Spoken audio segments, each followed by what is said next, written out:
Welcome to The Explainer. Today, we're going to unpack a really powerful philosophical parable, one that's all about envy, this idea of equality, and the deep-seated human drive to become something more. Okay, let's get right into it. The whole story kicks off with this incredible line, and it sets a really vivid scene for us. You got this Nazarene figure, right? He's sitting in a temple courtyard, but he's not there to pray. Nope, he's just watching. And what he notices is pretty interesting. It's not just piety he sees, but this subtle, almost hidden flicker of resentment in people's eyes.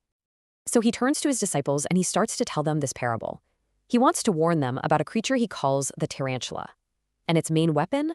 Something he calls the web of equality. So you're probably asking, who exactly are these tarantulas? What's their deal? Well, let's break down their whole worldview as it's laid out for us in the source material. It's pretty intense. The text is really specific here. It doesn't just say they're evil. It describes them as proponents of a very particular ideology. They're called preachers of nothingness. Their whole goal is to poison and tear down anything great, to create this sort of flat, sterile plane where no one can ever rise above anyone else. So what's behind all this? Well, this slide really gets into their motivations. First up, you've got secret envy. Their whole crusade for equality isn't about fairness. It's because they're envious of people with power or strength. Second, their cry for justice is really just a mask for a deep desire for revenge. And finally, that praise they heap on the humble and the good, it's not out of admiration.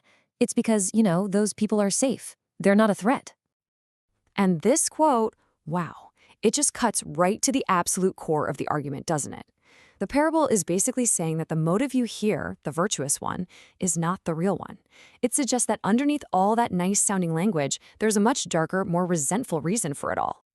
This slide just lays it all out so perfectly. It shows you the huge gap between their words and their actual motivations. On the left, you've got the mask, all the things they preach, like all should be equal, or we seek justice. But then look at the right side, the reality, what they really want. It's not all should be equal, it's no one should be greater than us. It's not justice, it's revenge. The contrast is just stark. All right, so we've seen one side of the coin. Now let's flip it over and take a look at the other side of this conflict, because it builds into a completely different philosophy of life. And here's where the parable throws a real curveball. It presents this radical counter-idea. And it's all captured right here in this quote. This idea of a justice of the earth completely rejects the tarantula's foundation. It flat out says that inequality is the natural state of things. So instead of being this big problem we have to solve, inequality is actually framed as glorious. Now, why would that be? Well, in this worldview, it's seen as the essential fuel. It's what gives us purpose, what makes us strive, what drives all human progress and achievement.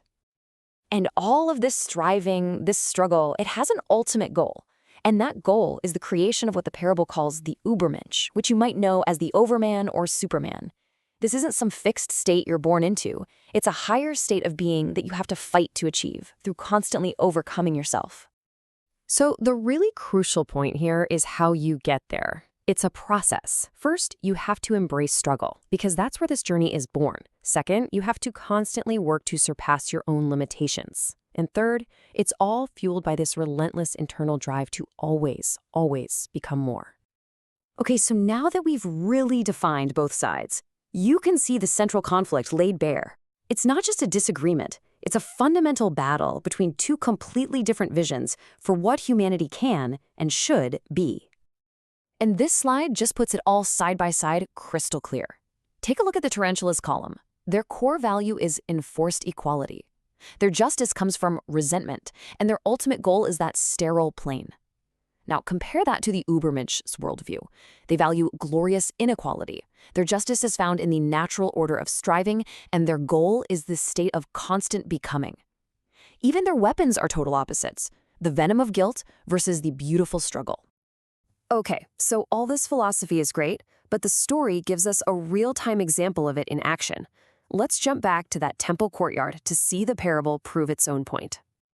So, just as the Nazarene finishes speaking, a priest gets furious and confronts him. And you gotta listen to the words he uses because they are the exact words the parable warns us about: humility, love, and that big one, justice. And the Nazarene's response is just perfect. He turns to his disciples and is basically like, see, what did I just tell you? He points to the priest's cry for justice and calls it what it is: the tarantula's bite. It's that desire for revenge, just dressed up in the language of virtue. And that's where the story leaves us, with a really provocative challenge.